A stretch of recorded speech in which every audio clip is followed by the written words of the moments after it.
오늘은 세로토닌이라는 신경 전달 물질에 대해서 말씀을 드리겠고, 근데 이 세로토닌은 뭐 가장 밀접하게는 우울증, 또 당연히 이제 우울증이니까 항우울제가 따라오겠죠. 그래서 요 세 가지의 관계가 어떻게 되느냐, 이런 걸 한번 살펴보는 거는 재미도 있고, 또 어떤 장기적인 관점의 시각을 가질 수도 있고, 또 실질적으로 당장 도움이 되는 측면도 있고, 이래서 얘기를 준비를 해봤습니다. 저기 이제 녹색 부분으로 쳐놓은 게 세로토닌인데, 이중 정체성이라는 뜻은 뇌에서는 신경 전달 물질로, 그 다음에 이제 뇌 바깥에서는 호르몬으로 작용한다 이러는데요.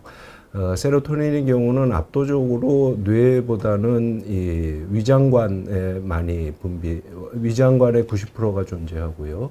또 위장관에서 이제 그 위장관 운동에 큰 역할을 할 뿐더러 저게 이제 일종의 호르몬으로 분비돼 갖고, 뭐 예를 들어서 혈액 응고에 뭐 관여를 한다든지 여러 가지 신체 기능에 관여를 하는 걸로 되어 있습니다. 그래서 이제 말씀드리고 싶은 거는 세로토닌이 어떤 정신적인 기능에만 작용하고 뇌에 작용하는 것만이 아니라 우리 몸의 신체에서 호르몬으로 작용해서 여러 가지 생리적인 기능을 한다, 이런 말씀드릴 수가 있겠고요.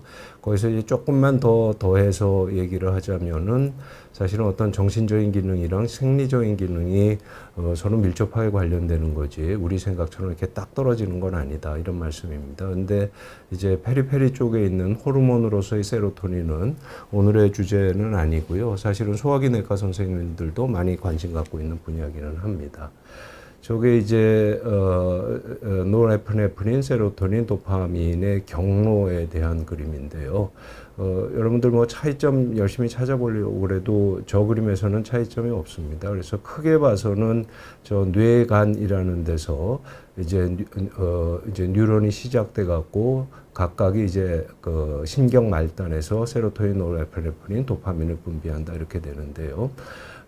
지난 시간에 도파민이 뭐 200만 대 1, 그러니까 저게 1당100이 아니라 1대 200만 뭐 이쯤 되거든요. 그래서 세로토닌은 이제 라페뉴클레어스라는, 그러니까 똑같이 뇌관인데 도파민보다는 약간 아래쪽에 있는 소위 얘기하는 그 숨골 쪽에 메둘라 오블랑가타 뒤쪽으로 이렇게 쭉 배열되어 있는 이제 신경세포의 핵들이 거기 모여 있는데, 저것도 대략 숫자가 비슷하다고 하면은요, 저게 이제 그 약간 그냥 알아듣기 쉽게 계산을 해보면은 그 200만 대 1이니까요. 세계 인구가 80억쯤 된다고 치면 저게 한 4,000명 나옵니다. 그러면 요게 이제 대략 어떤 의미를 가지냐면요. 예를 들어서 80억이 GPS로 작동하는 핸드폰을 갖고 있다, 이렇게 치면은요.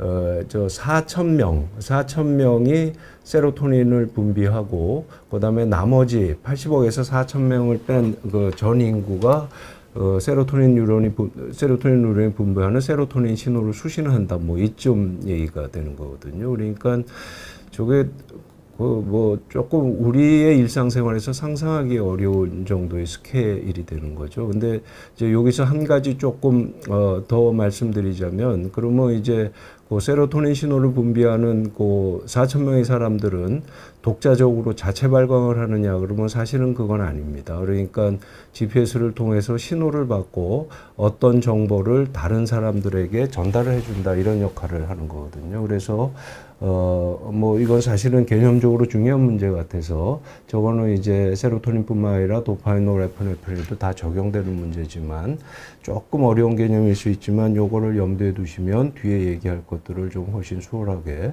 이해하실 수 있지 않을까 싶습니다. 저기 이제 거론된다, 요렇게 해서 이제 밑줄을 쳐놨는데요. 사실은 이제 여러분들 웹에 찾아보면 저런 식의 그 벤 다이어그램들은 굉장히 많이 있습니다. 근데 저걸 이제 굳이 도파민이랑 비교해 보자면, 도파민은 사실은 여러 가지 기능들을 하지만은 맥락이 있기는 합니다. 그러니까 예를 들어서 어떤 보상 체계에 관여하고 보상이 잘 작동하려면 그런 행동을 했을 때 즐거움을 줘야 되고, 그다음에 보상 체계라는 게 기본적으로 어떤 동기를 부여하는 거고, 그 다음에 어떤 보상이 될 만한 거냐를 안다는 의미에서는 기억 기능이 작동해야 되고 학습 기능이 작동해야 되는 거고요.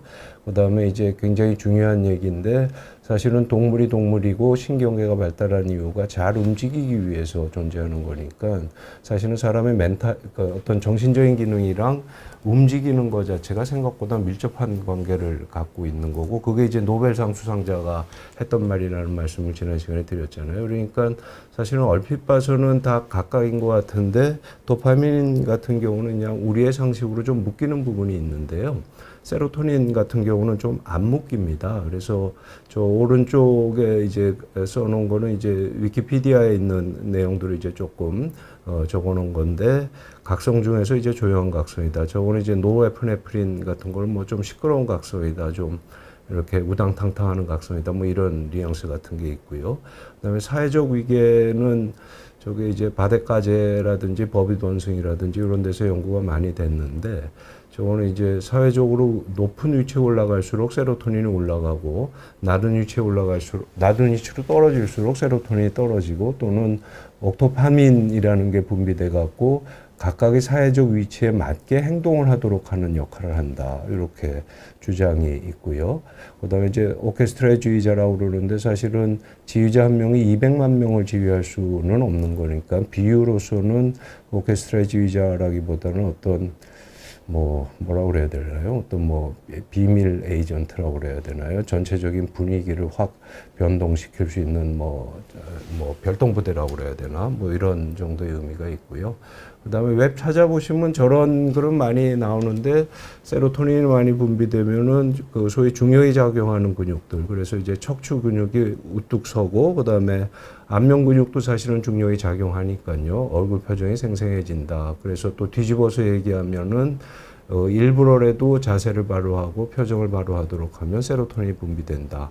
뭐 이런 얘기가 되겠습니다. 그러니까 사실은 좀 맥락이 없죠. 맥락이 없고, 굳이 맥락을 찾자면은 저기 이제 오른쪽에 그 세로토닌 관련된 원에서 보시는 건데, 뭐 강박증, 불안, 그다음에 충동, 짜증, 기분, 인지기능, 식욕, 그다음에 성, 그다음에 공격성, 이런 것들.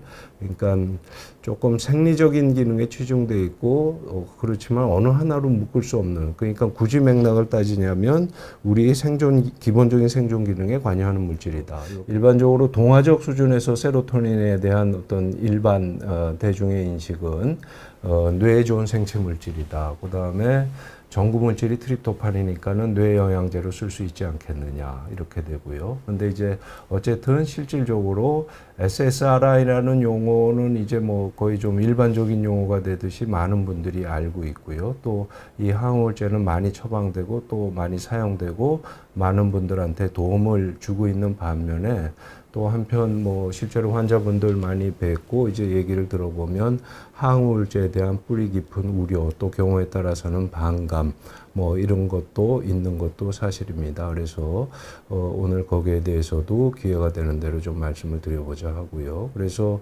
어떤 기본적인 내러티브라고 그럴까, 이런 거는 그냥 일반적인 인식이요. 인터넷 같은 데 찾아보면 이와 유사한 글들은 굉장히 많이 보실 텐데, 세로토닌은 만병치유 역할을 한다. 또 항우울제는 효과적으로 뇌에서 세로토닌의 농도를 증가시키는 약물이다. 그 다음에 아까 말씀드린 대로 우울증은 세로토닌이 부족해서 생기는 질환이니까 규칙적인 운동, 햇볕 보기, 또는 항우울제 복용, 또는 트립토판을 많이 함유한 음식물을 섭취하면은 우울증이 좋아진다. 이런 얘기를 하는데요. 동화 수준에서는 맞는 얘기고요. 사실은 정확하게 말씀드리면은 그다지 아주 과학적인 얘기다, 이렇게 얘기할 수는 없습니다. 정리를 하자면 동화와 달리 현실은 사실은 세로토닌과 우울증의 관계는 복잡합니다. 근데 복잡하다는 얘기는 뭐냐면요. 관계가 있기는 있다는 얘기가 되죠. 그래서 복잡하다고 해서 관계가 없고 저거는 별개다, 이렇게 얘기할 수는 없는 부분이 있다는 말씀인데요. 그냥 간략하게 말씀드리면 세로토닌 부족이 우울증을 유발하든지 혹은 우울증에서 세로토닌 부족이 관찰되지 않았고요. 그다음에 시놉스에서 세로토닌 증가가 일반적인 항우울제의 효과와 관련이 있다고 그러는데 티아넵틴이라고 실제로 사용되는 항우울제입니다. 근데 저거는 아까 말씀드린 세로토닌 재흡수 부위를 차단하는 게 아니라 활성화시키는 항우울제입니다. 그러니까 일반적인 항우울제랑 생화학적인 작용 기전이 완전히 180도죠. 그럼에도 불구하고 저것도 이제 항우울 효과를 가지는 걸로 돼 있으니까 또한 역시 복잡하죠. 그 다음에 아까 잠깐 말씀드렸지만 항우울제를 쓰면 결국 세로토닌을 농도를 높이고 전달을 활성화하는가 요게 대해서는 조금 이의가 있을 수 있고 말씀드린 이 내용은 항우울제를 장기간 사용하면 급성 효과와는 반대의 결과를 보일 수 있다. 이게 아까 논문 저자의 말씀인데 사실은 저거는 모든 정신과 의사들이 알고 있는 부분이죠. 그리고 다시 한번 반복드리지만은 그리고 제가 지난 시간에도 좀 이거는 꼭 좀 알고 계셨으면 좋겠다고 말씀드린 게 우울증을 단일 질병인 것처럼 묶어서 설명하는 거는 아주 큰 문제다. 이런 말씀 드릴 수가 있을 것 같습니다. 그러면 이제 왜 이게 기울었느냐 이런 얘기인데요. 기본적으로는 제가 생각하기에는 저 세로토닌 우울증, 항우울제가 각각이 어떤 하나의 얼굴이 아니라 여러 얼굴을 갖고 있어서 그렇습니다. 요거는 이제 제가 세 번째 강의 시간에 말씀드린 건데 우울증이 과일이라는 카테고리를 묶는 게 아니라 여러 개의 과일을 묶어놓은 과일 바구니다 이렇게 이해하시면 좋겠다고 말씀을 드렸었죠. 그리고 영어 표현에서 apples and oranges라는 표현이 있는데 저거는 둘이 서로 비교할 수 없는 대상이라서 따로 생각하는 게 좋다 이런 의미거든요. 그래서 사실은 우울증을 이제 제가 그냥 쉽게 말씀드릴 때는 애플도 있고 오렌지도 있고 그 다음에 멜론도 있는데 그 애플, 오렌지, 멜론 적어도 3개 정도는 우울증을 생각해야 되는데 그 3가지는 여러 가지 면에서 다르다. 그러니까는 우울증은 하나의 얼굴이 아니라 여러 개의 얼굴이다. 이런 뜻으로 말씀을 드렸고요. 그러면 이제 세로토닌과 관련된 행동들이 뭐가 있느냐 이렇게 하면 요게 이제 쭉 보면 우울, 불안, 공격성, 자존감 저하, 짜증, 기억력 문제, 식욕 저하, 수면 문제, 충동성 이렇게 되어 있습니다. 저게 일반적으로는 세로토닌이 떨어지면 되는 걸로 알려져 있는데 꼭 그런 것도 아니고요.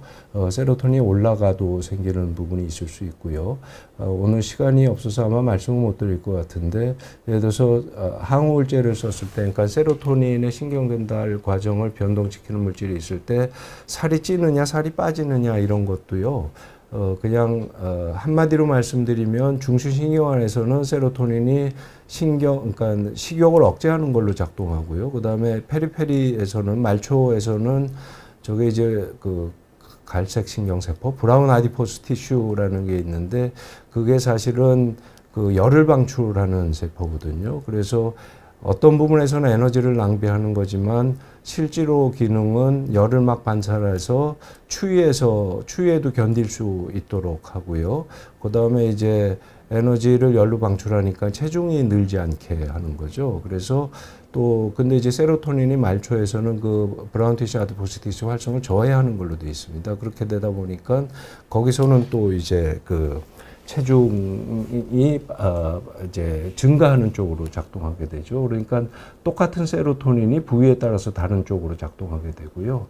또 저게 세로토닌이 작동하면 얼굴 인상도 좋아지고 다른 사람의 표정을 잘 읽을 수 있다. 이런 주장이 있는 반면에 또 한편으로 아까 말씀드렸던 버빗 원숭이 같은 경우 이제 권력 투쟁에서 승리하면은 그 원숭이한테는 세로토닌이 막 뿜뿜된다고 얘기를 합니다. 그러면은 사실은 다른 사람의 얼굴 표정을 오히려 반대로 못 읽는다고 얘기를 해요. 특히 화나거나 부정적인 감정을 못 읽는다고 얘기를 하는데 어느 정도는 설명이 가능하죠. 동물 세계에서 사회적으로 상층부에 올라가면은 밑에 사람들 신경 쓸 필요가 없으니까는 감정 표현을 안 읽는다. 이런 식의 해석도 있습니다.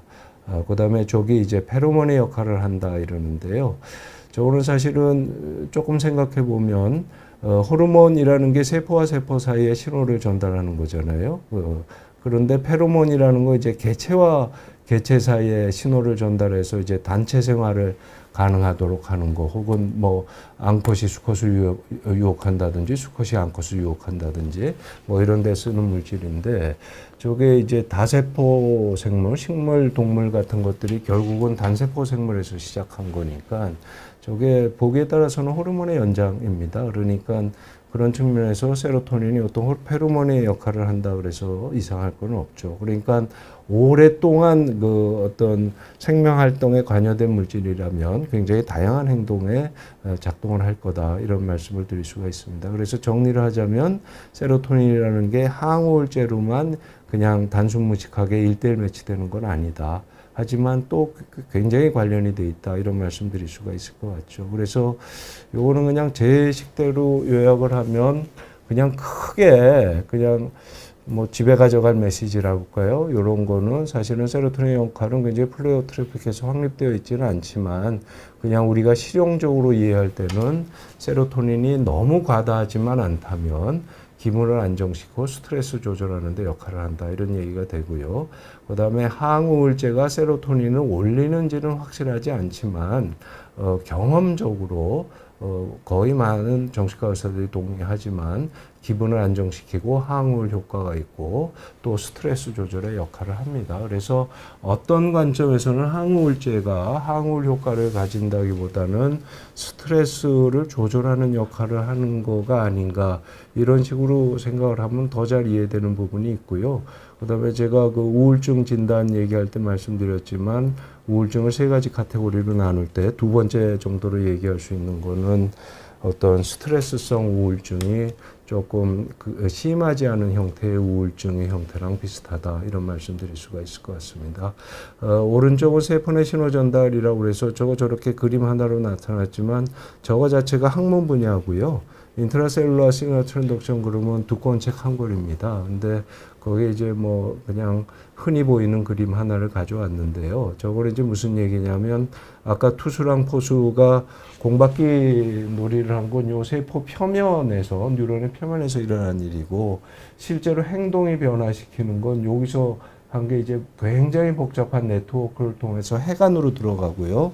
해관에서 일종의 그 전사인자로 작동해 갖고 특정한 단백질을 뭐 전사하고 번역해 갖고 단백질이 발현되도록 합니다. 근데 사실은 생명현상이라는 건 단백질의 발현으로 환원시켜서 얘기할 수 있거든요. 그래서 저게 어떤 공바퀴는 첫 이벤트고 마지막으로 궁극적으로 노리는 거는 핵에 들어가서 특정한 단백질의 발현을 조절하는 거다, 이렇게 본다면, 그리고 그 특정한 단백질의 발현이 조절이 기분을 안정시키고 스트레스 조절에 역할을 하는 거다, 이렇게 본다면 뭐 어떤 뭐 팝송의 가사처럼 저 어떤 인간 행동이랑 세포내 신호 전달의 관계는 굉장히 롱 앤 와인딩 로드이기 때문에 동화처럼 단순하게 말씀드리기는 참으로 어렵다, 이런 말씀드릴 수 있을 것 같고요. 요거는 지식들을 종합해서 보건데 인체에서, 그러니까 신체 전체로 봐서 또 뇌에서도 세로토닌 농도는 많아도 좋지 않고 적어도 좋지 않다, 과유불급이다, 이런 말씀이고요. 당연히 세로토닌은 만능 물질은 아닙니다. 그래서 모든 게 세로토닌 탓이고 모든 게 세로토닌 덕이다, 이렇게 볼 수는 없고요. 그다음에 우울증 진단은 혹시 관심이 있으시면 제가 세 번째, 네 번째 했던 거를 보시면은 뭐 이해가 빠르실 거고 대단히 감사하긴 하겠지만은, 우울증의 범주에는 굉장히 여러 가지 질환이 포함되어 있기 때문에 일종의 과일법원이다, 이런 거고, 우울증의 원인은 공룡의 멸종설만큼 많고, 그다음에 그 원인들이 굉장히 다양한 수준에서 상호작용하기 때문에 어떤 뭐 세로토닌 부족이 우울증의 원인이다, 이렇게 얘기하는 거는 너무나 좀 단순한 환원론적인, 워낙이 그러니까 생물학적으로 생화학적으로 설명하는 게 환원론적이라는 비판을 받기는 하지만 너무나 이제 좀 환원론적인 해석이다, 이런 말씀드릴 수가 있을 것 같습니다. 그래서 이제 관심 있으실 치료에, 오늘 얘기의 관점에서 치료에 대해서 말씀드리자면, 항우울제는 사실은 잘만 쓴다면 여러 정신적인 문제에 대한 효과적인 치료 수단입니다. 그래서 저게 이제 뭐 고지혈증, 고혈압, 당뇨 이런 게 생활습관병이고 생활습관을 고쳐야 된다, 이렇게 말씀을 하잖아요. 그래서 대개는 뭐 운동하고 식사 조절하고 건강한 생활을 해라.